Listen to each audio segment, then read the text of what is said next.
Hello and welcome to another update video about Natgas. So the market pushed a little higher since the last update, but the question is this a substantial breakout pattern? And I have to say, I'm not convinced yet that we are already in an upside breakout. Of course, there is a bullish case for Natgas. We want to talk about the short-term bullish and short-term bearish scenarios. This here is the wave count that you already know, with one more low to come potentially. But I was tracking a potential Elliott wave triangle here in wave 4 before, and that got broken to the upside, so it can definitely not be a triangle. However, it could still be a fourth wave. The market is now at a key inflection point, at a key pivot. So we want to talk about that. The idea is that in this white scenario, which is short-term bearish, somewhere from this region, the market should really turn to the downside. Hold on, let's go to the 4-hour time frame.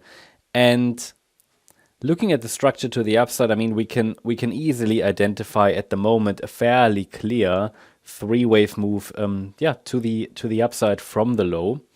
And you can actually see here the let me just draw that. Yeah, you can actually see the ABC structure, A wave in 3 waves, then the B wave correction and a C wave to the upside.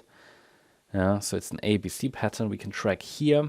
It's a clear 3-wave move up, and I mean even that might see one more high internally. But to be honest, wave counting Natgas on a micro level, it's not very helpful because there are different futures contracts. You know, they're just different assets or different charts. You know, different instruments, and it's not so clear which one to use. Normally you would need to track them all, but it's best to keep it on a higher level. And then if you look for precision, you best use additional indicators. So you can use Elliott wave for confluence when it comes to Natgas, but it's not so predictive, I would say, at least not on the micro level.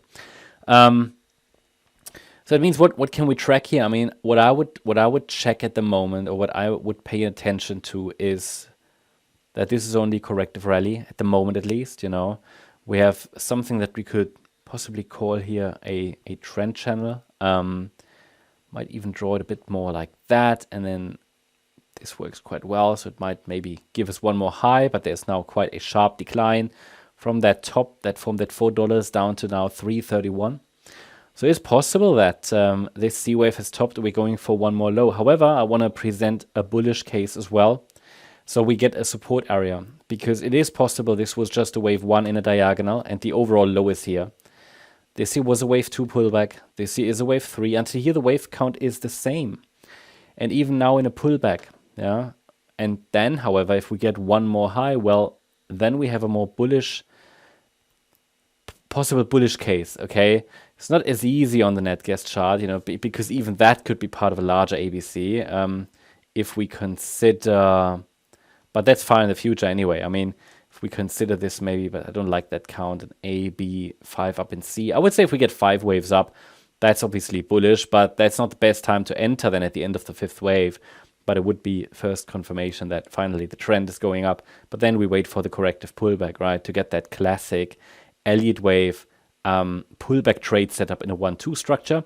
The main takeaway is that if it's bullish, it has to be a diagonal pattern and would need to hold support for wave 4.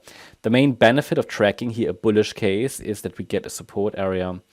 And the support area is located here between the 249 level and 299 level. Yeah, that would be support for a 4th wave. But actually, it's that's just standard support for a 4th wave. If we're really in a diagonal, then looking at it visually, it might go down a little bit lower than 299, and even 249 is not an invalidation point. I mean, it is possible we're just testing. We're going to test the lower boundary line of that trend channel. Just something to watch. And the wave 4 would unfold as an ABC structure. So it might be worth watching that first, just to see if the price generates any kind of reaction to support. And then if we see a reaction, it could be the start of wave 5. But for now, that gap to the downside would be an indication a larger correction has started.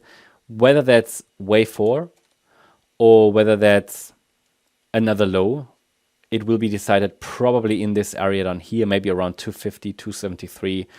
again, prices arrived at a key inflection point. The next inflection point pivot is down here between 249 and 299, especially the 249 level. And for now, you know, even if this is the A wave, again, also that A wave would likely be some kind of an ABC structure. So don't expect it to move in a straight line. But as long as we now stay below that recent high that formed around $4, you know, the focus would be on lower, at least in the yellow waveform. That gives you a good idea of the short-term bullish and short-term bearish scenarios. What I need to add to that is that we could obviously still get one more high there, but that would simply be counted as an extension in wave C of 4 or wave C of the yellow third wave. That's obviously possible, but that decline is now quite sharp. So I'm definitely watching now that gap and the option that we go down a little bit lower here in yellow wave A. Yeah. Okay, that's the update about Natgas. Hope you liked the update. If you did, please hit the like button, leave a comment, and subscribe. And if you're interested in daily updates about the S&P 500, as well as regular updates about stocks, feel free to check out these stocks and S&P 500 service. You'll find the link in the description. Thanks a lot for watching. Bye-bye.